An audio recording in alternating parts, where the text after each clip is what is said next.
Bonjour à toutes et à tous, très heureux de vous retrouver toute cette semaine pour le grand JT de l'éducation. Voici le sommaire. On commémore cette semaine un bien triste anniversaire, celui des 30 ans du génocide du Rwanda.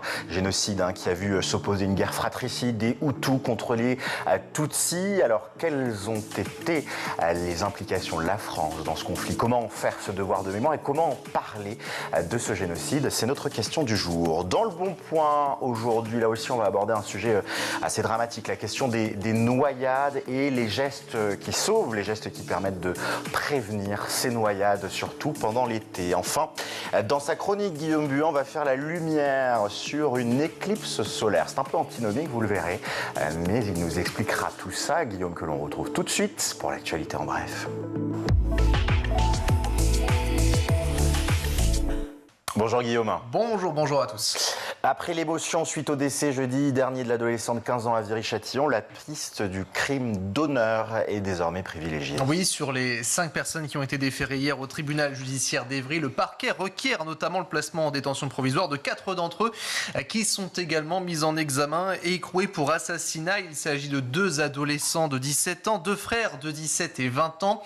La petite sœur de 15 ans a également été entendue. Tout serait parti d'échanges téléphoniques entre cette jeune fille et plusieurs garçons de son âge, des échanges à propos de sexualité. Ces 2 frères d'ailleurs les auraient découverts, ils craignaient pour la réputation de leur sœur. Écoutez l'incompréhension du maire de Viry-Châtillon, c'était ce matin sur RTL. Pour ma part, en tant que papa, en tant que tout simplement être humain, j'arrive pas à comprendre comment on peut en arriver. D'abord parce qu'il y a déjà aucune raison, quelle qu'elle soit. Ça peut paraître une raison presque banale, malheureusement, mais même si la raison avait été entre guillemets beaucoup plus importante, de toute façon, il y a rien qui peut justifier. On a le droit de parler entre adolescents, heureusement, parce que s'ils peuvent pas parler, c'est pas la peine. Là, en l'occurrence, je pense que c'est l'exacerbation de grands frères qui ont voulu montrer leurs muscles et dire que c'était eux qui décidaient pour leur petite sœur. Là, c'est pas une question de rixe ou de quartier, c'est juste une question un peu débile de se dire t'as pas le droit de parler à ma sœur comme ça. Enfin, c'est marche sur la tête. À noter que les obsèques de cet adolescent auront lieu demain avant une marche blanche qui sera organisée cette semaine. Toujours à Viry-Châtillon, une nouvelle rixe a eu lieu hier après-midi. Et c'est nos confrères de Parisien qui nous informent que c'est un garçon de 15 ans, une nouvelle fois, qui a été blessé à coups de poing et de béquilles. Les faits se sont produits aux alentours de 16h30 hier, alors que l'adolescent se dirigeait vers la patinoire avec des amis. Frappé à plusieurs reprises, il a donc été pris en charge par les pompiers, emmené à l'hôpital. Son pronostic vital n'est pas engagé. Une enquête est en cours, aucune interpellation pour l'instant. Un scénario qui apparaît comme celui d'une mauvaise rencontre entre la victime et ses agresseurs. Après une semaine marquée par de nombreuses agressions dans les écoles et ses alentours, Nicole Belloubet s'est longuement exprimée sur ce sujet chez nos confrères de France Inter. C'était hier dans Questions politiques et la ministre est notamment revenue sur le décès de cet adolescent de 15 ans. Écoutez. Absolument anéanti par ce qui s'est passé. Ce sont d'ailleurs les mots qu'a utilisés sa maman lorsque nous avons pu échanger. Et j'ai pu mesurer sur place les cris, les larmes et des personnels et de la classe à laquelle on a appris la mort de Chamseddine. Vraiment, c'est l'anéantissement et on ne peut pas accepter cela. Et de toutes mes forces, je lutterai contre cela. Alors des faits de violence qui sont en hausse, mais cela est dû à une meilleure remontée systématique de ce genre de faits pour la ministre.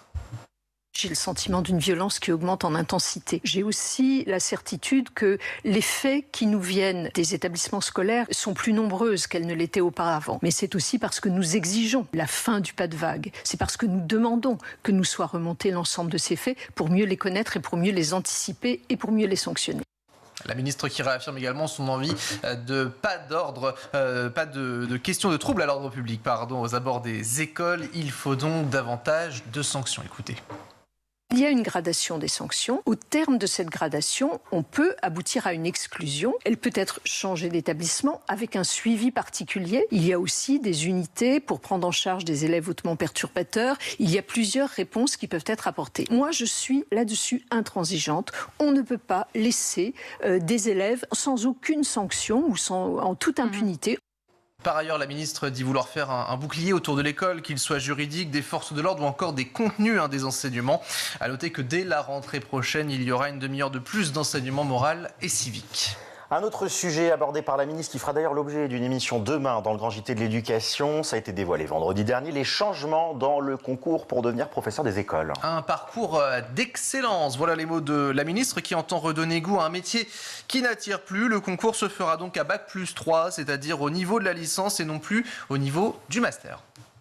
On a un parcours qui à la fois va donner durant ces 3 années des connaissances dans les disciplines, français, les maths, l'histoire, la géo, etc. Dans un deuxième tiers, va lui donner des compétences pédagogiques. Comment apprend-on? Quelles sont les valeurs de la République? Et dans un troisième temps, va très tôt le mettre en contact avec les écoles et avec les élèves. Au terme des 3 ans, le concours et ensuite, nos jeunes enseignants deviendront élèves fonctionnaires et fonctionnaires stagiaires pendant 2 ans, 2 années au cours desquelles ils prépareront un master tout en étant présents pour une partie de leur temps devant élèves, d'abord en stage de pratique accompagné, puis en responsabilité. Alors dans le détail, le premier concours aura lieu en mai 2025. Le nouveau parcours de formation va commencer dès la rentrée aussi 2025. Et puis dès cette rentrée, il y aura des modules supplémentaires pour celles et ceux qui souhaitent basculer et faire ce concours. À noter qu'ils seront payés 900 € la première année, 1800 € pour le master. Et puis toujours en lien avec la rentrée, c'est la question des groupes de niveau qu'a abordé la ministre. Et les recrutements sont d'ailleurs en cours. Quoi qu'en disent d'ailleurs les syndicats qui sont contre cette idée. Et pas de choix d'ailleurs pour les établissements réfractaires.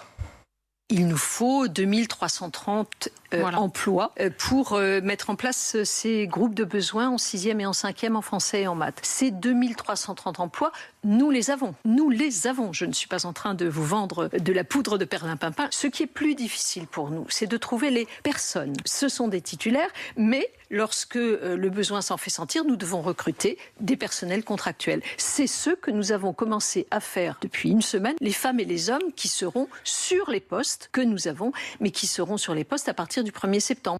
Et pour terminer sur cette longue interview donc accordée à France Inter de notre ministre de l'Éducation Nicole Belloubet, elle est revenue sur les réseaux sociaux. Il faut prendre cette responsabilité et s'attaquer à eux.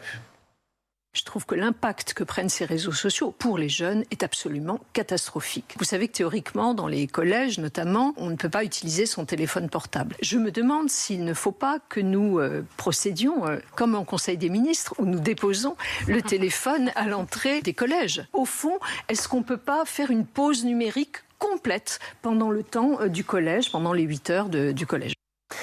Et puis, toujours dans ce climat de tension, d'agression, face à la presse ce week-end, Gabriel Attal s'interroge sur la possibilité de mettre en place des conseils de discipline dès l'école primaire. Oui, à ce jour, cela n'existe qu'à partir du collège. On a affaire à une délinquance plus forte et beaucoup plus jeune, une augmentation de la violence et de l'agressivité en CM1 et CM2. Voilà ce qu'a détaillé le Premier ministre. C'est une mauvaise idée pour le président national de la FCPE, Grégoire Ancel, qui était au micro d'RMC. Un rappel à l'ordre et éventuellement des sanctions et faire en sorte que l'enfant comprenne que ce qu'il fait n'est pas adapté, mais un conseil de discipline avec la lourdeur de ce que c'est et la violence de ce que ça peut représenter. Enfin, c'est vraiment un moment extrêmement difficile et pour que l'enfant comprenne une sanction, il faut que ça fasse sens. Et donc d'être devant un collectif de 10 adultes, par exemple, qui viennent vous porter une sanction, on voit pas vraiment comment ça peut se faire avec un enfant qui est en primaire, en CM1 ou en CM2. À noter qu'un plan ministériel sera présenté dans les prochaines semaines, notamment afin de réviser l'échelle des sanctions. Merci beaucoup Guillaume pour ce tour de l'actualité. C'est un génocide qui est souvent mal connu, mal enseigné en France. Il faut dire que nous avons eu des responsabilités lourdes et accablantes. Ce sont les mots tantôt d'un rapport, tantôt du président Emmanuel Macron. En tout cas, 800 000 Tutsis ont péri dans le cadre de ce génocide. Alors quelle responsabilité de la France? Comment honorer le devoir de mémoire sans trahir non plus l'histoire, dire sans renier? C'est notre question du jour. Et pour évoquer ce sujet, nous avons le plaisir de recevoir Elena Pavel. Bonjour. Bonjour. Vous êtes membre de l'association des professeurs d'histoire-géographie. Et puis en face de vous, nous sommes avec Laurent Larcher. Bonjour. Vous êtes journaliste, auteur de Papa, qu'est-ce qu'on a fait au Rwanda, aux éditions du Seuil. On le voit à l'écran. Je le disais dans cette introduction, 30 ans après le génocide des Tutsis, qui a fait entre 800 000 et 1 million de morts en 100 jours. L'une des dates emblématiques, Laurent Larcher, de ce conflit, c'est le 6 avril 1994, avec l'attentat de l'avion présidentiel de Juvenal je le prononce très mal, Habyarimana. Racontez-nous ce qui se passe le 6 avril 1994. Alors, je vais vous le raconter, mais quand même, j'aimerais faire une précision si vous voulez bien. tout ne commence pas le 6 avril 94. Il faut pas, parce que du coup, enfin, de sorte qu'on risque de rentrer dans cette histoire en pensant que c'était un jaillissement comme ça de la violence. 6 avril 94, l'avion du président Juvenal Habyarimana explose en plein vol au moment où il atterrit à l'aéroport, enfin à Kigali, pardon, et à ce moment-là déclenche 2 opérations simultanées, une élimination systématique de l'opposition politique, Hutu. Donc on oublie souvent de rappeler que les Hutus démocrates sont tués, il y a des listes qui sont établies et sont tout de suite tués. Donc c'est vraiment dans la nuit du 6 au 7 et le 7 au matin, ça va très très très vite. Et en même temps, l'extermination programmée des Tutsis est appliquée. Et je dis programmée parce que tout ne commence pas le 6 avril 1994. Tout est préparé depuis très longtemps. Et l'opération est lancée à la suite de l'assassinat de Juvenal Habyarimana. Mais ce n'est pas un génocide qui n'a pas d'histoire ou de préhistoire plutôt. Ce n'est pas une bouffée de violence, encore une fois, qui s'installe, qui apparaît comme ça. C'est quelque chose qui a été préparé et les populations ont été préparées à accepter l'idée de participer puis d'exécuter le plan de l'extermination totale de tous les Tutsis du pays.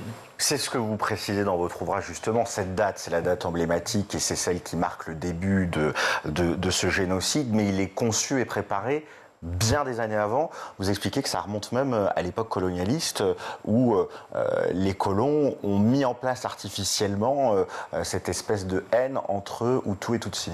Oui, je ne dirais pas que le génocide a été pensé par les colons, mais il y a dans le génocide une racine, évidemment, idéologique qui puise dans cette époque coloniale.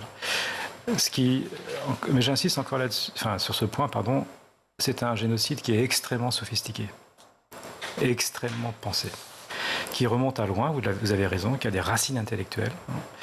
Et racine intellectuelle, la racine principale étant la suivante, le colon a vu dans des différences sociales entre Hutus et Tutsis, les Hutus étant le groupe travaillant la terre, des paysans, des agriculteurs, et les Tutsis étant le groupe qui s'occupait de l'élevage, donc une différence sociale, ils en ont fait une différence raciale. Et au début des années 1930, le colon belge a inscrit cette différence raciale dans les cartes d'identité, sur les cartes d'identité, de sorte que chaque Rwandais a été assigné pour l'éternité, si je peux dire, à une identité raciale. Et c'est cette identité raciale qu'il s'agira d'éliminer du côté des Hutus vis-à-vis des Tutsis en 1994. Mais dès le début de l'indépendance de ce pays, le régime en place, constitue une politique qui vise à mettre de côté les Tutsis. Vraiment, dès 1959, on a le premier pogrom anti-Tutsi de 1959, la Toussaint Rouge, pardon, et se met en place donc cette politique qui va préparer progressivement les esprits à considérer le Tutsi comme une personne de l'étranger, personne qui sera ensuite réifiée à l'animalité, c'est un cafard, un serpent, dont il faut se débarrasser pour sauver ce pays d'une contamination venue de l'extérieur. Vous dites ce ne sont pas les colons qui sont à l'origine directement du génocide. Pourtant, il y a une question sur le rôle de la France. Alors, le Rwanda n'était pas une colonie française, mais le Rwanda a reçu par la suite des appuis français, notamment militaires. Et dans votre ouvrage, vous dites le Rwanda est une croix que chacun d'entre nous, que chaque Français doit porter. Après le régime de Vichy et sa collaboration avec les nazis dans l'extermination des Juifs en France, voici pour la seconde fois de notre histoire, notre pays, ton pays, puisque c'est une lettre à votre fille, a été mêlé à un génocide. Nous avons été les parrains, les tuteurs, les protecteurs, les alliés et les amis de ceux qui ont préparé et exécuté l'éradication d'1 million de Tutsis. Il y a quand même un rôle prégnant de la France. Oui, non, mais moi je parlais de l'époque coloniale en disant qu'il y a une racine. La racine intellectuelle se situe là, bien sûr. Mais la France arrive dans cette histoire après les indépendances, bien sûr. Et, surtout à partir de 1990, les Belges se retirant de ce pays, puisque c'est une ancienne colonie belge, François Mitterrand veut occuper l'espace que la Belgique laisse, et il va soutenir inconditionnellement ce régime, qu'on sait pourtant déjà raciste, commettant des violences inouïes vis-à-vis de sa population Tutsi, malgré les alertes et les informations dont nous disposons, dont il dispose, dont l'exécutif dispose, au moins depuis 1990, le soutien de l'Élysée sera jusqu'au bout, du moins jusqu'au moment du génocide, on soutient, on arme, on entraîne, on équipe, on renseigne, on soutient diplomatiquement, économiquement ce régime et on le défend, parce que sans la France, sans l'armée française, ce régime aurait été balayé par le FPR dès octobre 1990. Donc on le défend même militairement, en dépit de ce qu'il prépare, à savoir l'extermination de sa population Tutsi.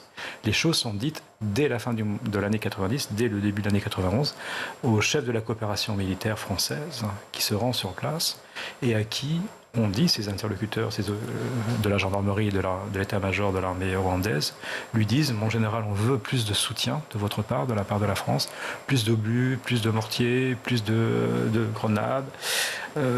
Pourquoi ? Dit le général Varey, très étonné de cette demande, mais parce que pour en finir avec les Tutsis. Et il sera seulement quelques années plus tard démis de ses fonctions tout en restant un petit peu dans les arcades du pouvoir, et c'est très bien expliqué dans l'ouvrage. On revient dans quelques instants sur le rôle de la France. Avant ça, Elena Pavel, je rappelle que vous êtes membre de l'association des professeurs d'histoire-géographie.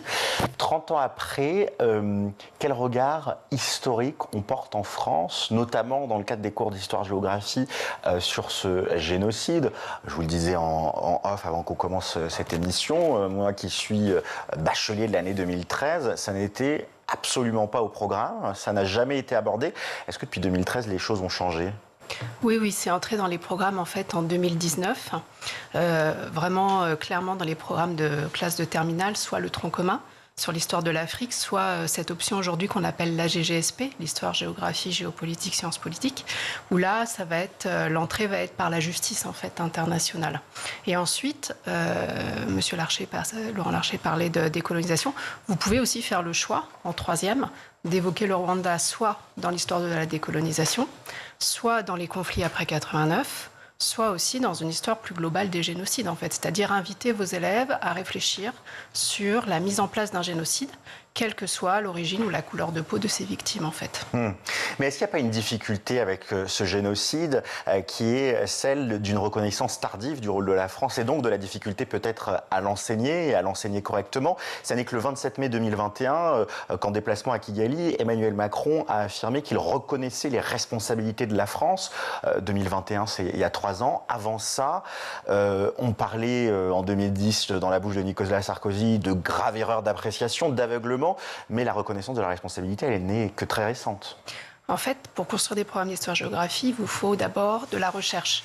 Et le champ de la recherche a démarré un peu tardivement, parce que faire des thèses ou de la recherche, ça prend du temps. Et donc, à partir de 2013, on a eu les travaux de l'historienne Hélène Dumas, que vous connaissez peut-être, qui a quand même ouvert un champ historiographique assez conséquent.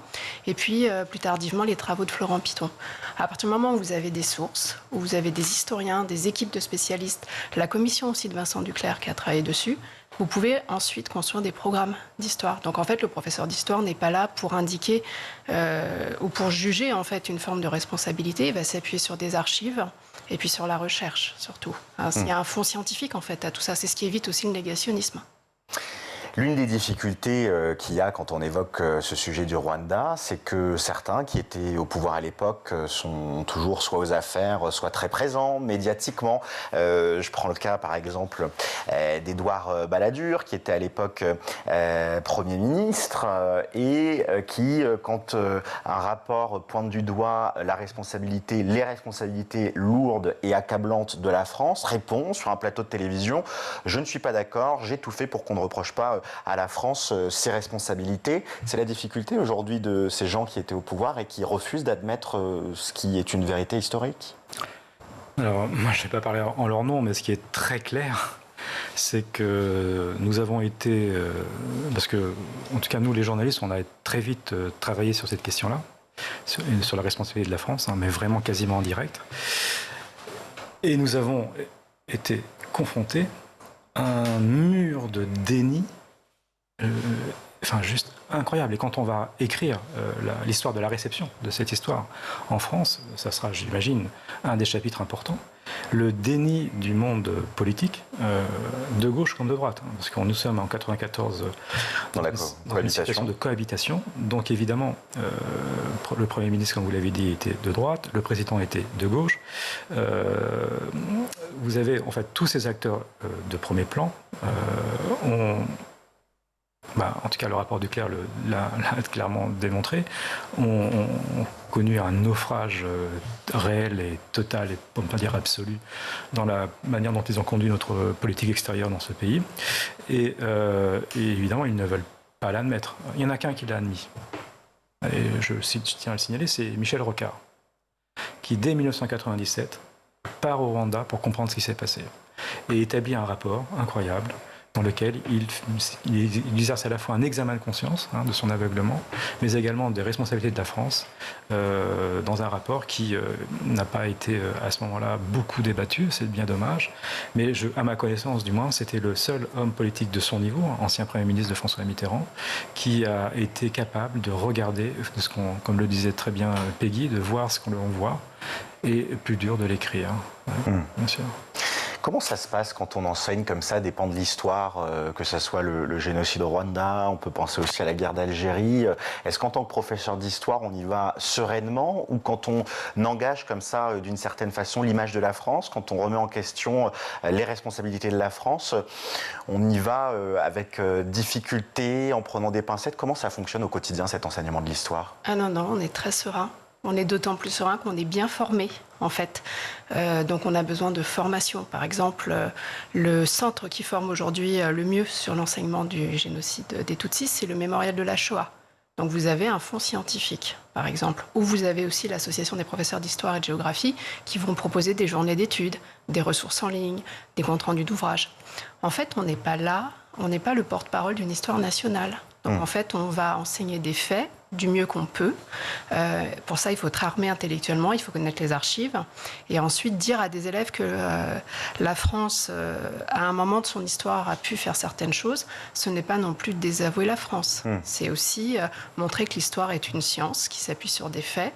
Et c'est aussi montrer ce qu'on fait de cette histoire. C'est-à-dire que être impliqué, comme vous l'avez cité, dans le régime de Vichy ou la guerre d'Algérie, et montrer ensuite ce qu'on en fait de cette mémoire, c'est-à-dire qu'on ne la nie pas surtout, c'est aussi le rôle de l'histoire en fait, et on en sort grandi quelque part.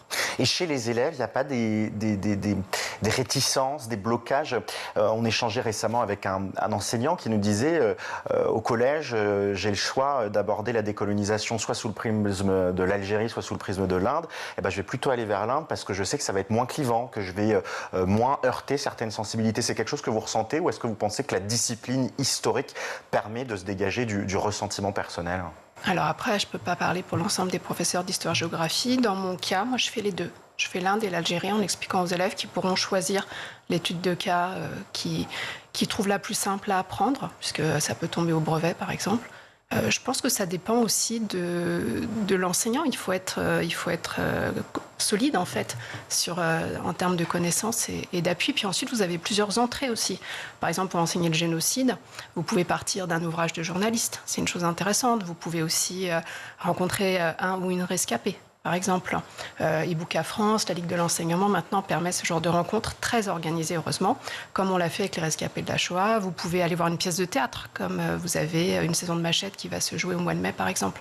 Donc vous avez aussi des entrées qui permettent de contourner, en fait, ce côté frontal, un petit peu, et peut-être déstabilisant pour certains élèves. Mais ce n'est pas en évitant les sujets, en tout cas, qu'on va pouvoir les régler.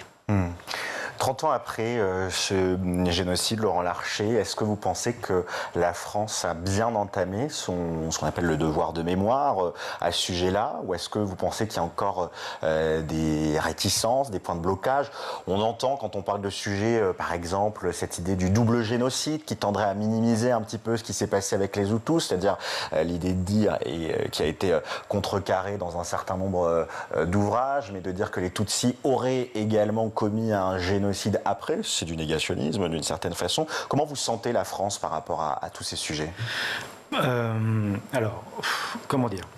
Deux choses peut-être. La première, 2021, avec le rapport Duclerc, on a changé de régime de vérité, du moins du point de vue du discours politique.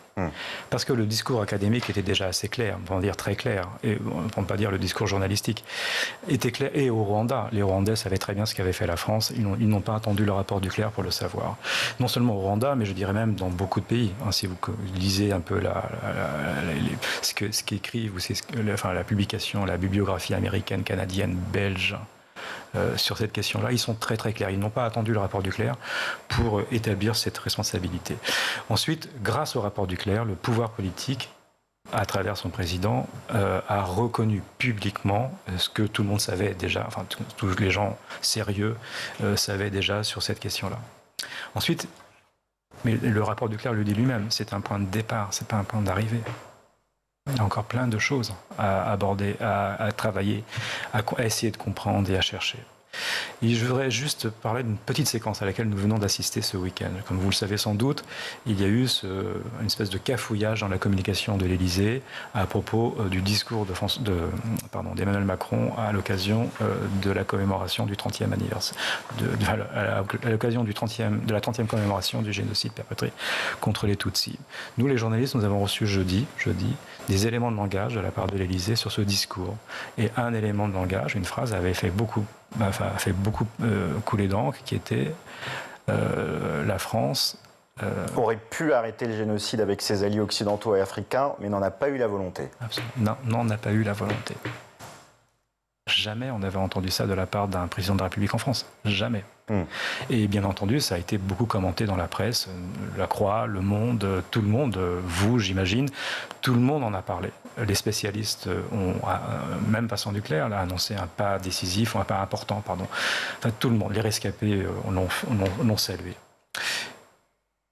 Dimanche, quand cette vidéo est apparue, quand le discours a été rendu public, cette phrase avait disparu. Et nous avions été alertés d'ailleurs en amont, toujours par l'Élysée, de cette suppression. On parle d'un cafouillage d'une conseillère qui serait allée trop loin, qui aurait outrepassé son rôle. J'ai eu cette conseillère au téléphone. C'est ce qu'elle m'a dit hier, donc dimanche, en se crucifiant d'ailleurs, en disant que c'était que de sa faute. Ok. Sauf que vous avez dans des gens importants, comme le général Lafourcade, le commandant de Turquoise, a publié une mise au point, c'est exactement son terme, sur cette phrase, en disant, mais c'est pas scandaleux, mais tout ça est faux, de dire que la France n'a pas eu la volonté d'arrêter un génocide. L'opération Turquoise voulait arrêter le génocide. C'est ce qu'il dit dans sa mise au point. Hier, Jean Glavany, une grande figure du Parti socialiste, a écrit aussi un communiqué au nom de l'Institut François Mitterrand qui démonte cette phrase n'a pas eu la volonté d'arrêter le génocide. Or, tout le monde sait que la France, du moins quand on dit la France, attention, tout le monde sait que l'exécutif de l'époque n'a pas eu la volonté, parce que informé en amont, n'a pas eu la volonté d'arrêter le génocide, parce que ils n'ont pas pris soit la mesure de ce qui se passait, c'est fort possible, ou soit parce que ce génocide, comme l'aurait dit François Mitterrand, c'est un propos que rapporte Patrick de Saint-Exupéry, parce qu'un génocide dans ces pays, vous savez, ce n'est pas grave, ou pas très grave. Et il est fort possible que dans l'esprit de l'époque, effectivement, imbibé, structuré par le racisme, par une vision encore colonialiste de l'Afrique, enfin du continent africain, pensait que dans ces contrées, la violence est naturelle. Ce sont des tribus qui de tout temps se sont toujours entretuées. Donc c'est ce massacre et un massacre parmi d'autres, ce n'est pas si grave. Voilà, donc là il y a un problème quand même, c'est que pour cette simple séquence, vous avez vu des officiers supérieurs, des hommes politiques de premier plan monter au créneau, et ça c'est public. Donc on peut imaginer ce qui s'est passé en coulisses, de la part d'un certain nombre de diplomates, mais aussi de figures importantes de l'époque. Je ne vais pas les nommer parce que je n'aurai pas avoir de procès, mais on peut tout à fait imaginer qu'ils aient aussi manifesté leur mécontentement ou leur inquiétude face à cette phrase. Elena Pavel, ça illustre bien toute la complexité d'être, comme vous, historienne, professeur, c'est travailler avec une substance en mouvement, en évolution, et c'est le défi que vous devez relever au quotidien. C'est la difficulté de faire entrer l'actualité dans un cours d'histoire-géographie.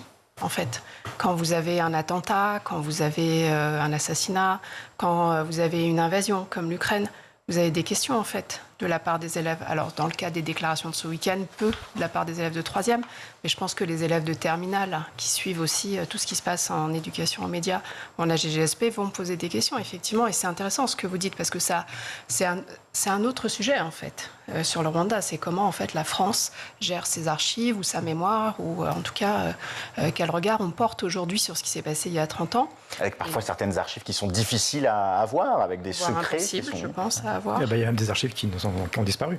Voilà. Les archives de Jean-Christophe Mitterrand, fils, mes collaborateurs et conseillers Afrique de François Mitterrand, c'est surtout ça, ont disparu. Du moins, n'ont jamais été communiqués. Mais le dire aussi, voilà, un fonds d'archives qui disparaît, c'est pas anodin. Donc l'expliquer. En fait, là, vous êtes dans une analyse plus scientifique et ça permet aussi d'éviter les théories du complot ou les mauvaises intentions, les choses comme ça, en fait. S'attacher vraiment aux faits et répondre aux questions des élèves, c'est important. Merci à tous les deux. Merci Elena Pavel, membre de l'Association des professeurs d'histoire-géographie. Et merci Laurent Larcher, journaliste. Je rappelle votre livre « Papa, qu'est-ce qu'on a fait au Rwanda » aux éditions du Seuil. Vous parliez d'ouvrages qui sont bien adaptés pour des publics jeunes et qui sont des bonnes portes d'entrée. Je pense que celui-là, on est une excellente porte d'entrée pour évoquer ce génocide. Merci à tous les deux d'être venus sur ce plateau. On marque une courte page de pub et on revient pour la suite du Grand JT.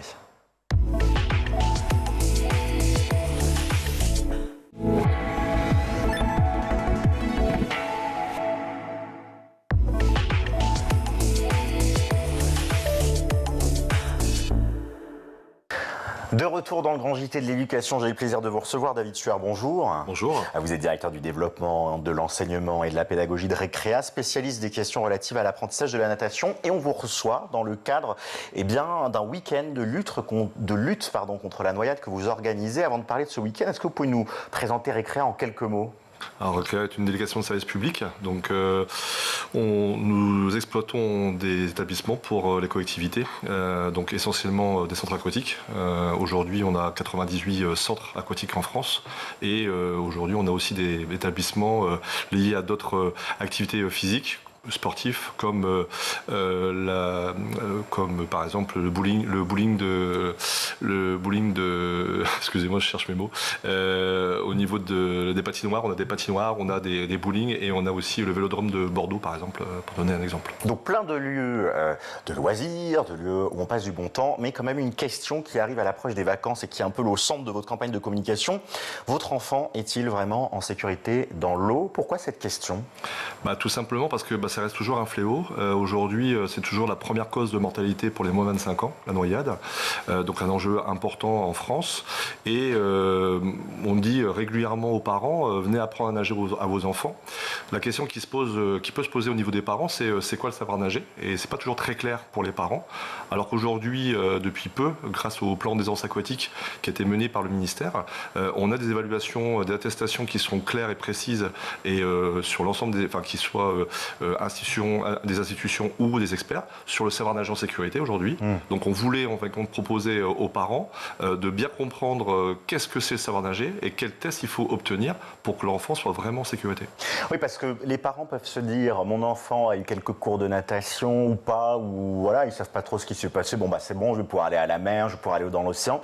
Mais la pratique de la natation dans un cadre d'un bassin bien sécurisé et puis partir en pleine mer, en plein océan pendant l'été, c'est vraiment différent.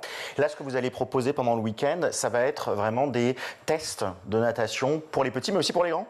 Oui, l'idée encore une fois, c'est vraiment que les parents comprennent qu'aujourd'hui, l'ensemble des institutions et experts est d'accord sur un seul test qui s'appelle le savoir nager en sécurité et il est recommandé par tout le monde et savoir si l'enfant l'obtient aujourd'hui, quoi. Et donc il est passé à l'Éducation nationale, il est passé dans le cadre de la Fédération française et dans notre cadre aussi chez Récréa et on souhaite bien former, prévenir les parents sur le sujet.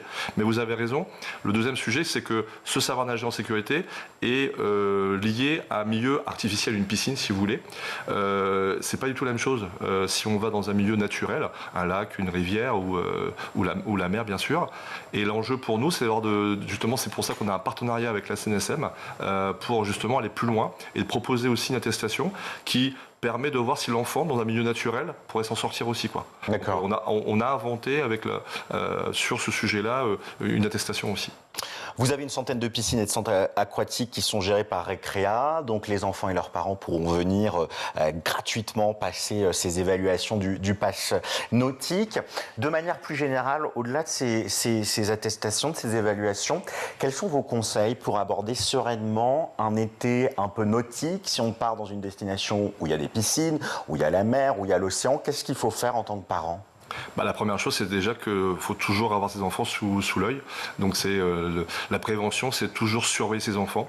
Et le conseil que je peux vous donner, c'est un seul adulte Parce qu'en général, on a tendance des fois à donner la surveillance à plein d'adultes et en gros, personne ne surveille. Donc c'est un adulte, un enfant et on surveille ses enfants, ça c'est la première chose. Et après, la deuxième chose, évidemment, comme on l'a dit tout à l'heure, c'est d'aller vers l'apprentissage du savoir nager. Le troisième conseil qu'on peut donner aussi, c'est qu'il y a du matériel qui peut aider à faire en sorte de ne pas se noyer, qui est essentiellement des brassards adaptés au poids des enfants. Ça c'est l'autre conseil qu'on pourrait donner. Ça va être quoi les causes principales de noyade, si on rentre dans les détails? C'est quoi? C'est une piscine sans surveillance et un enfant qui tombe dedans qui n'arrive pas à en sortir? C'est des enfants qui nagent trop loin dans la mer? C'est quoi les principaux scénarios? Aujourd'hui, 70% des noyades sont dans un milieu naturel. Donc après, ce qu'il reste, c'est essentiellement sur les piscines privées. Il y a beaucoup d'accidents par rapport aux piscines privées. La France est la deuxième pays où il y a le plus de piscines privées au monde. Donc automatiquement, et quelquefois, il n'y a pas assez de surveillance. Donc c'est essentiellement ces deux facteurs, les piscines privées et les milieux naturels. Il y a aussi un fléau, et on le voit dans les informations tous les ans, c'est l'hydrocution, c'est-à-dire le fait de plonger dans un lac, par exemple, quand il fait trop chaud, et donc de ne pas avoir préparé son corps. Là aussi, il y a des bons gestes à avoir. L'idée principale, c'est surtout de bien... Alors, quand vous êtes sur un milieu naturel, la première chose, c'est déjà de distinguer où est le poste de surveillance, où sont les gens qui surveillent, et à partir de là, par rapport à la température de l'eau et à la température extérieure, de prendre le temps de s'acclimater au milieu naturel, à l'eau. Vous en parliez, il y a aussi un partenariat avec la SNSM. L'objectif, là, c'est de former les sauveteurs de demain parce qu'on en a besoin de ces bénévoles qui donnent de leur temps chaque année pour assurer justement des baignades surveillées. C'est quoi le message? C'est on peut se former des petits à ces gestes qui sauvent. C'est pour ça qu'on a créé ce partenariat avec la SNSM. C'est qu'on souhaitait, justement, nous, on enseigne aux enfants toute l'année dans le cadre de nos cours et on souhaitait que les enfants, le plus tôt possible, soient informés du milieu naturel et pas simplement quand ils vont à la mer. Et pourquoi pas après créer des vocations, que ce soit un sauveteur aquatique, mais aussi en tant que maître nageur. On en manque aussi des maîtres nageurs. Donc c'est un beau métier. Donc c'est aussi l'idée de proposer à ces enfants-là une continuité, soit vers le milieu naturel, soit vers nos piscines. On est en train peut-être un peu d'inquiéter, d'effrayer les parents. Qu'est-ce qu'on peut leur dire pour les rassurer quand même? Qu'en suivant les bons gestes, en faisant les bonnes choses, il y a quand même moins de risques. C'est qu'il faut y aller sereinement, mais pas non plus être dans l'hyper-contrôle de tout. Non, mais l'idée c'est quand même de la notion de plaisir, donc c'est important que les enfants et les parents prennent plaisir. Avec les gestes qu'on vient de juste dire, il n'y a aucun risque particulier. Il faut savoir que dans les piscines surveillées, par exemple, il n'y a pratiquement aucun risque. Donc nos maîtres nageurs surveillent continuellement et les sauveteurs en mer aussi. Donc ce qu'il faut, encore une fois, c'est bien respecter les règles qui sont dans l'établissement ou dans le milieu naturel. Et ça va bien se passer. Ça reste un moment convivial et en famille. Et si on assiste en milieu naturel, je vais me faire oiseau de mauvais augure, on touche du bois évidemment, ça n'arrivera pas, mais si on assiste comme ça à quelqu'un qui semble partir un peu à la dérive, qui semble avoir des difficultés, qu'est-ce qu'on peut faire en tant qu'adulte? Faut essayer d'y aller à tout prix? Comment on réagit? Non, le conseil que je donnerais, c'est d'aller voir les sauveteurs. Ce sont des spécialistes et c'est eux qui pourront sauver, parce que le risque, c'est toujours le sur-accident, et ça, c'est quelque chose qu'il faut éviter. Merci beaucoup David Sueur d'avoir été avec nous, directeur du développement, de l'enseignement et de la pédagogie de Récréa, spécialiste des questions relatives à l'apprentissage de la natation. Merci d'avoir été avec nous. Je rappelle donc ces dates, 13-14 avril, ce week-end, dans tous les piscines et les centres aquatiques gérés par Récréa, vous pouvez aller dans ce week-end de lutte contre la noyade. Votre enfant est-il en sécurité dans l'eau? Et donc vous pouvez leur faire passer les évaluations officielles du pass nautique, savoir nager en sécurité, puis savoir nager vers le milieu naturel. Merci beaucoup. Merci. Tout de suite, on retrouve Guillaume Buan pour sa chronique Lumière Sûre.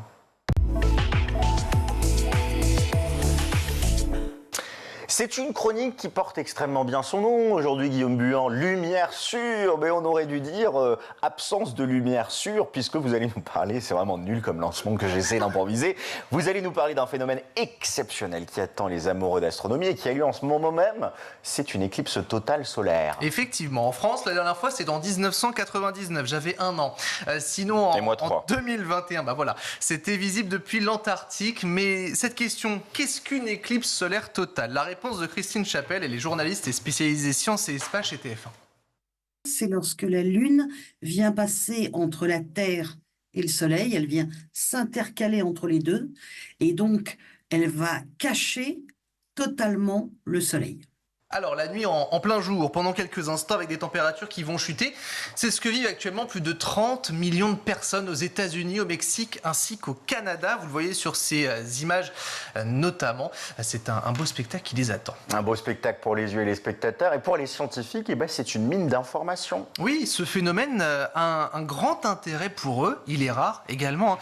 Déjà, il a lieu à un moment où le Soleil est à son paroxysme d'activité. Le Soleil, est bon de le rappeler, a 11 ans d'activité, des fois très actif justement, et d'autres où il l'est un peu moins. Écoutez Christine Chapelle. Le Soleil, de par sa nature, est un astre extrêmement lumineux. Il est donc très difficile pour les appareils de l'observer vraiment bien sans être aveuglés. Or là, justement, comme la Lune va occulter la presque totalité du Soleil, on ne verra que la couronne qu'il y a autour, en fait. Et c'est cette couronne qui intéresse les scientifiques parce qu'elle permet de voir un petit peu les mouvements qu'il y a autour du Soleil, les éruptions, les mouvements de magma. Et ça, c'est des choses qui sont très intéressantes. Alors, le deuxième intérêt pour les scientifiques, c'est que ces éruptions solaires dégagent à chaque fois des espèces de tempêtes magnétiques, voire des orages à particules magnétiques. Et ces particules magnétiques, elles peuvent être très ennuyeuses pour nos satellites. Si y a une tempête solaire un peu trop forte qui dégage une vague de particules magnétiques pile au moment où la Terre est dans l'axe, ça peut tuer tous nos satellites. D'où l'intérêt de comprendre, d'analyser, de savoir le plus de choses possible sur ces mouvements du Soleil, parce que pour nos satellites, c'est essentiel. Alors sachez que nous sommes protégés, vous l'avez compris, les satellites par contre peuvent être tout simplement fortement impactés.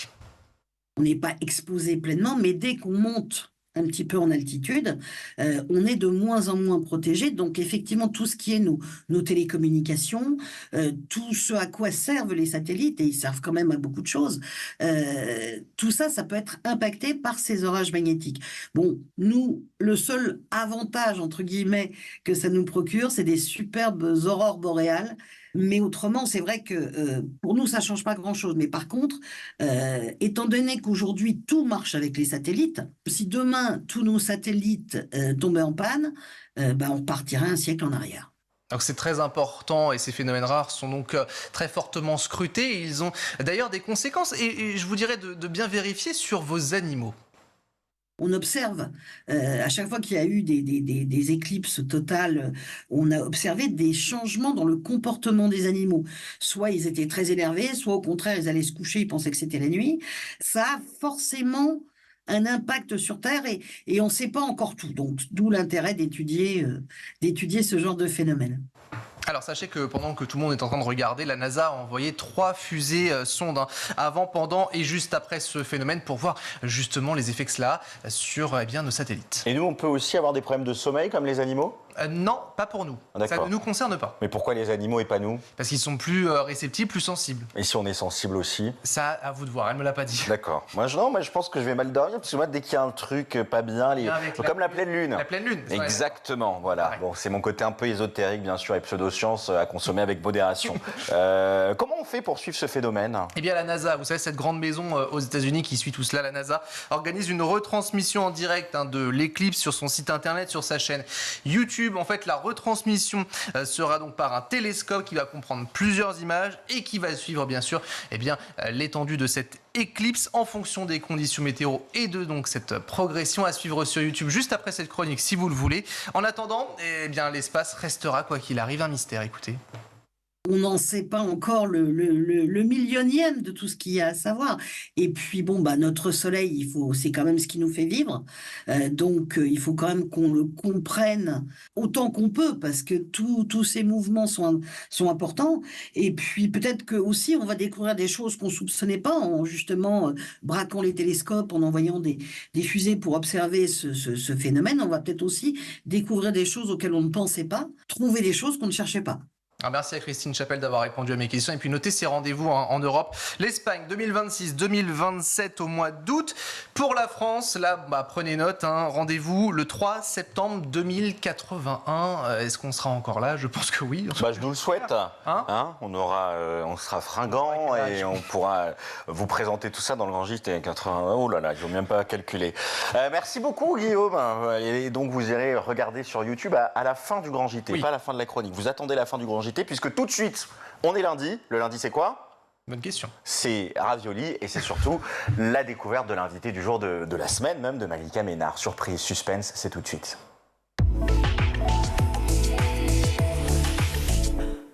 Bonjour à tous et bienvenue dans Souvenirs d'écolier. Chaque semaine, je reçois une personnalité qui se confie sur son enfance et sa scolarité.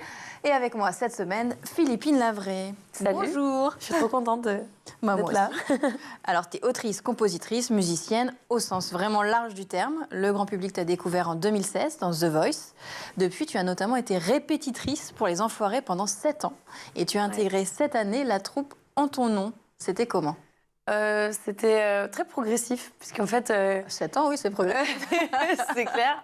Et ouais, je me suis vue un peu comme la petite stagiaire de l'ombre qui d'un coup prend un peu plus de place et d'importance dans la famille des Enfoirés.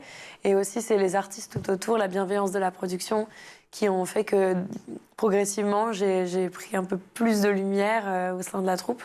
Et effectivement, cette année...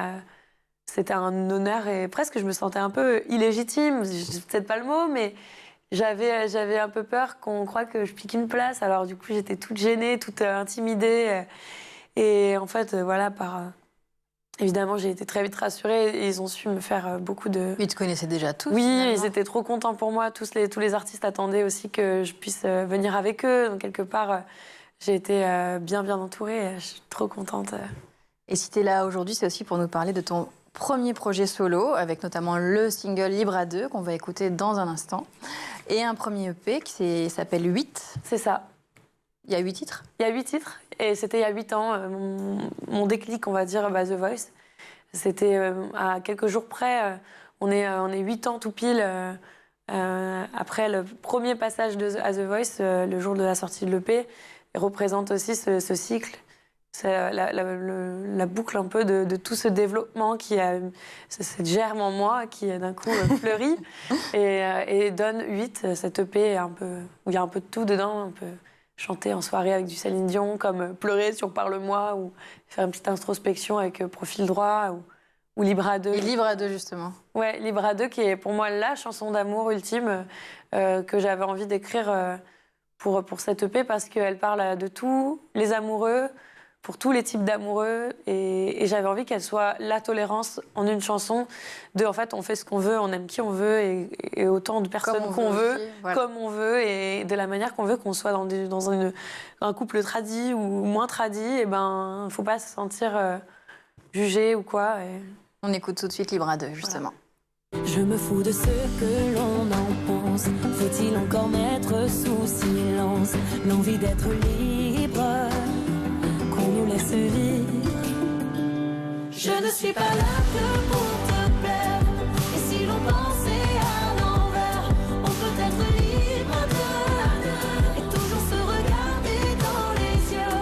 Je ne suis pas là que pour te plaire, et si jamais nos cœurs se serrent, n'oublie pas qu'on est libre de je regarderai toujours dans tes yeux. Alors c'était comment de bosser sur ce premier EP ? C'était très intense parce qu'on a décidé de faire cette EP un peu à la dernière minute. Du coup, on l'a tout fait en un mois. Alors, il y a quelques titres qui étaient déjà sortis, donc In the Stars, Tombant en amour. Et du coup, Libre à deux venait de sortir. Du coup, ça faisait un truc un peu intense. Donc, il y a aussi des choses que j'ai fait homemade parce que j'y tenais. Profil droit, je l'ai fait à la maison avec mon chat à côté. Je suis sûre que si on zoome, on doit entendre un ronronnement au loin de paupiettes. Ça peut être pas mal. C'est mignon. Et bon, voilà, Profil droit, j'avais envie de donner des choses très différentes. Donc, ça a été un bonheur de me dire enfin, je sors un CD. C'est fou. Et donc, du coup, alors, on l'a fait parce qu'il y avait la tournée du juste derrière qui arrivait quelques jours plus tard. Et c'était l'occasion parfaite de donner aux gens aussi un objet potentiellement pour la rencontre qui allait se faire. Est-ce que tu es satisfaite du résultat ? Oh oui. Ouais. L'idée pour toi de ce premier EP, si tu devais garder qu'une idée, tu dirais quoi ? Une idée, c'est-à-dire ? Une idée sur cet album. Une seule idée. Un qualificatif, peut-être. Je dirais l'amusement et l'amour. Enfin, l'amour, du coup. Il y a beaucoup d'amour, Beaucoup d'amour, que ce soit de l'amour que je porte à ce projet et aux gens qui m'entourent dans cette aventure musicale, mais aussi tous ceux qui m'ont inspiré ces chansons, voilà, c'est l'amour. Et puis l'objectif de cette EP, c'était une première rencontre avec les gens et la tournée. Donc, Justement, tu es en tournée en ce moment même. Là, tu pars tout de suite. Alors là, on a plein de dates en fait qui vont arriver cet été. Il y a encore une date à Royan là. On a pas mal de choses qui découlent. Beaucoup de dates pour la rentrée également. Franchement, la tournée, elle s'est trop bien passée. On a fait beaucoup de dates février-mars et on continue un peu à l'automne. Il y aura de belles surprises, de belles dates qui arrivent. Est-ce qu'il y a d'autres projets dans les prochains mois? On a l'année prochaine, on a la Cigale en mars. Donc ça, c'est une très belle date qui, j'espère, va marquer un petit tournant aussi dans les prochaines dates de l'année prochaine. Et sinon, le projet, c'est l'album à la rentrée. Voilà, je l'espère. À la rentrée de septembre. C'est ça, octobre, on va dire, fin d'année. Et l'idée, c'est de pouvoir vraiment présenter un objet beaucoup plus complet en termes d'artistique, avec un univers bien marqué. L'EP, c'est vraiment une espèce de présentation éclectique de plein de choses que je propose en tournée sur les réseaux sociaux, un peu partout. Et l'album, ce sera vraiment l'objet que j'attends le plus. On arrête de se projeter dans le futur. Ok. On va faire un petit flashback. Voilà, on y est. J'adore le voyage dans le temps. Bon, t'as grandi où déjà? Au Havre. En Normandie? Ouais, en Normandie. Ton enfance là-bas, c'était comment? Heureuse, très heureuse, j'ai eu beaucoup de chance. Est-ce que tu avais des frères, des sœurs? J'allais dire, j'étais beaucoup de chance, j'ai eu d'avoir un frère et une sœur et des parents qui ont toujours tout fait pour nous, avec les moyens qu'ils avaient en plus, donc c'était magnifique. Tu te situes où dans la fratrie? À la fin, je suis la dernière. Ah, t'es la petite dernière. dernière. Le gros bébé, selon mon père. Et t'as eu beaucoup d'amour alors? Oui, beaucoup d'amour, mais voilà, aussi beaucoup de pudeur, de modestie, en retenue, mais toujours à dire je t'aime. J'ai eu beaucoup de chance. Quelle relation t'as gardée avec tes frères et sœurs en grandissant? Très bonne relation, c'est je dirais même de mieux en mieux. L'adolescence, c'est toujours une période un peu étrange. Bon, ça fait longtemps maintenant. Ça fait longtemps et je suis très heureuse et fière d'eux. Et je les aime de tout mon cœur. Et ça fait du bien de se dire qu'on est entouré de frères et sœurs qui vont bien et qui font ce qu'ils aiment. Et voilà. Ils font quoi, justement? Ma sœur, elle est dans une résidence pour personnes âgées. Et mon frère, il est comment on dit, barmaid? Ah, bartender, non? Bartender, oui, barmaid, c'est pour les femmes, non? Le pauvre! Il fait tous les cocktails. Il fait des cocktails de fou, il est à Montpellier, ma sœur, elle est au Havre, et du coup, on essaie de se voir un peu quand on peut, et voilà. C'était déjà la fin de ce numéro, on se retrouve demain, toujours en compagnie de Philippine Lavray. Merci beaucoup Malika, et à demain. Tout de suite, c'est le meilleur de School TV, c'est le Zap. Il arrive à 7 ans, à Paris, pas tout seul évidemment, avec ses parents, dans une France qui est aussi celle de Gringoire, celle de Je suis partout, celle de l'antisémitisme. Un antisémitisme très fort, qui croît. Et voilà, jusqu'au moment où il échappe de très peu à la rafle. À la rafle du Veldi, grâce à la concierge de l'immeuble. Grâce à la concierge de l'immeuble. Enfin, grâce à un copain de lycée et grâce à la concierge de l'immeuble. Grâce à un copain de lycée qui est venu la veille pour dire mon père qui travaille à la préfecture a entendu parler qu'il y aurait des rafles cette nuit, mais aussi une concierge qui, et c'est ça le paradoxe, qui disputait les enfants parce qu'ils étaient bruyants, ils mangeaient dans l'escalier, elle trouvait qu'ils étaient sales, donc elle n'était pas sympathique, cette concierge. Et c'est elle qui les a sauvés en leur donnant la clé d'un appartement qui était libre, qui était juste au-dessus de chez eux, alors que le voisin, qui était le gentil monsieur qui leur donnait des bonbons, qui était très poli, a au contraire, le jour où les Français policiers sont venus les arrêter, a dit frappez, plus fort, je les ai entendus cette nuit. Milan a développé une application qui s'appelle Mon Permis Smartphone. Elle apprend aux enfants à utiliser intelligemment leur premier téléphone portable en adoptant les bons réflexes pour déjouer les pièges d'Internet. On l'a vu justement dans le reportage qui précède notamment les sujets de cyberharcèlement. Comment ça fonctionne? C'est un peu comme le code de la route. On a des questions auxquelles il faut répondre et puis si on a un certain nombre de bonnes réponses, on décroche son fameux sésame. Oui, c'est exactement ça, mais avant ça, il faut déjà s'entraîner. Et donc, ce permis smartphone, c'est vraiment une appli ludique, mais qui va réunir plus de 250 questions qui vont être divisées en 9 thématiques pour permettre à l'enfant d'acquérir tout plein de connaissances sur le smartphone qu'il a déjà ou qu'il va bientôt avoir, et du coup, pour en avoir une utilisation éclairée. Ça veut dire qu'il y a des exercices aussi, pardon, je vous coupe, mais dites-nous en plus. Donc, je suis élève, je m'inscris sur, c'est quoi, une application, une plateforme, c'est ça ? Alors pour l'instant, c'est une application qui sera téléchargeable donc sur les ordinateurs, sur les tablettes, sur les téléphones.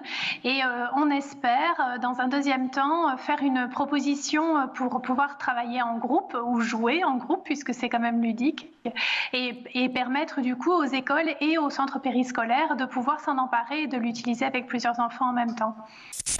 Qui dit plan Marshall dit enveloppe, dit budget conséquent. On a vu effectivement les chiffres du déficit qui sont tombés. Et là, ce n'est pas à la maire de Périgueux que je m'adresse, mais plutôt à la vice-présidente de l'Association des maires de France. On a vu certains de vos collègues, et peut-être vous aussi, qui étaient vent debout. Est-ce que concrètement, les collectivités ne doivent pas être la variable d'ajustement ? Clairement, enfin, nous, évidemment, c'est ce qu'on revendique. 10 milliards d'économies. 10 milliards annoncés et peut-être 10 à venir. Donc, on a deux questions. La première question, c'est quels vont être les champs de compétences préservés ? Et nous espérons qu'il y en aura, qu'il y aura des véritables priorités qui se dégagent. Et évidemment, je suis coprésidente de la commission éducation de l'AMF. Donc, j'espère que c'est le budget des écoles qui sera sanctuarisé, notamment sur les investissements avec le fonds vert, puisque pour la première fois en 2023, nous avions obtenu une enveloppe dédiée pour la rénovation des écoles sur le plan écologique. Donc, nous espérons que cette enveloppe sera sanctuarisée. Et puis, globalement, nous, les collectivités locales, nous avons des budgets qui doivent être équilibrés en recettes et en dépenses. On n'a pas le droit au déficit. Vous, oui, contrairement, on n'a pas le droit au déficit. Et donc, on pense que l'État doit trouver de nouvelles recettes ailleurs que sur nos budgets pour combler son déficit. Que faire ? Comment faire ? En quoi, par exemple, l'histoire d'Adistag, à votre avis, peut aider à éviter que ressurgisse la bête immonde, comme l'écrivait Brecht ? Alors, question à laquelle il est difficile de répondre. On a organisé la semaine dernière, c'est le ministre de l'Éducation nationale d'ailleurs qui a organisé un grand événement à la Sorbonne où il a fait venir 6 classes avec 3 académies Paris, Créteil, Versailles. Et on a eu 200 élèves de terminale qui ont assisté à la projection du film et ont posé des questions. Et ce qui est intéressant pour rebondir sur votre question, c'est que certains élèves à la fin ont dit mais comment nous on peut aider ? Qu'est-ce qu'on peut faire ? Qu'est-ce qu'on peut faire ? Ce qui est un superbe résultat. Donc ça, c'est le côté passage à l'action d'Adistag, qui est à la fois un immense médecin et en même temps un militant toute sa vie. Exactement. Ouais. Et ce que j'ai essayé de leur dire, c'est vous pouvez agir. Vous pouvez agir, quel que soit le nombre de personnes que vous touchez, votre classe, votre immeuble, vos amis. Il faut militer, il faut faire quelque chose, il faut lutter. Il faut d'abord s'informer, parce qu'il faut arrêter de puiser n'importe quoi sur les réseaux sociaux et s'abreuver de choses qui sont fausses, folles, absurdes. Et puis, il faut donc s'imposer quand même cette obligation de s'informer le plus possible, rejeter tous les préjugés, agir, réagir, militer. Et de ce point de vue, Adistag est un exemple. Et ne pas renoncer. À partir de quelle note, si j'utilise mon permis smartphone, là, dans l'émission, à partir de quelle note je peux espérer obtenir mon permis, Camille ? Alors, il va falloir bosser un peu, plutôt vous amuser un peu. Donc, il y a 9 thématiques qui vont devoir être abordées à partir des différentes questions, donc 250 questions. Pour vous dire un peu, on a je l'ai sous les yeux, je la regarde en même temps. On a une thématique qui est sur la technologie et qui, du coup, va apprendre les paramètres, le système d'exploitation, les données mobiles. Voilà. On va avoir une thématique sur Internet, évidemment, sur les réseaux sociaux, sur le cyberharcèlement, qui est quelque chose de très important que mon permis smartphone va permettre de commencer à combattre. Et on a aussi des thématiques écologie, puisqu'il est important pour un enfant de savoir qu'un téléphone portable n'est pas neutre et qu'il y a une façon de le protéger et de s'en servir qui peut être plus écologique qu'une autre.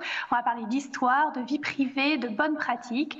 Donc il va falloir que l'enfant qui s'inscrit réponde à au moins 80% des questions, donc 80% des 250 questions et des réponses qui vont être apportées et expliquées pour avoir le droit de passer son permis smartphone.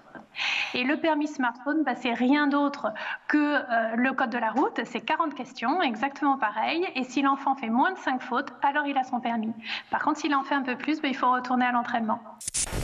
Lors de votre dernier voyage en Finlande, vous m'avez confié que vous avez été marqué par leur système, notamment concernant les questions d'autonomie Autonomie des élèves, justement, comment on peut accompagner les jeunes périgourdins, pourquoi pas, dans leur quête d'autonomie ? Alors c'est justement le bon dispositif, le bon projet pour le bon âge. Et c'est vraiment ce qu'on est en train de travailler dans le cadre de notre projet enfance-jeunesse actuellement. C'est sur l'enfant, c'est plutôt bien couvert. On a 40 ans, 50 ans de politique publique, on sait faire. Sur le lycéen, le jeune adulte, on a des outils, notamment nous en Nouvelle-Aquitaine, on en a. Et par contre, sur les collégiens, on est un peu en panne. Notamment pour les 6e, 5e qui ne veulent plus aller à l'accueil de loisirs. Ils ne veulent pas être avec les petits. Ils ne sont pas encore tout à fait autonomes pour être avec les plus grands sur un local jeune en autonomie. Et c'est là où vraiment le conseil de jeunes a toute sa place et toute sa pertinence. Ils vont être accompagnés par les animateurs du service enfant-jeunesse pour élaborer des projets. Ils vont pouvoir siéger de manière collégiale pour voter et choisir les projets qu'ils veulent conduire.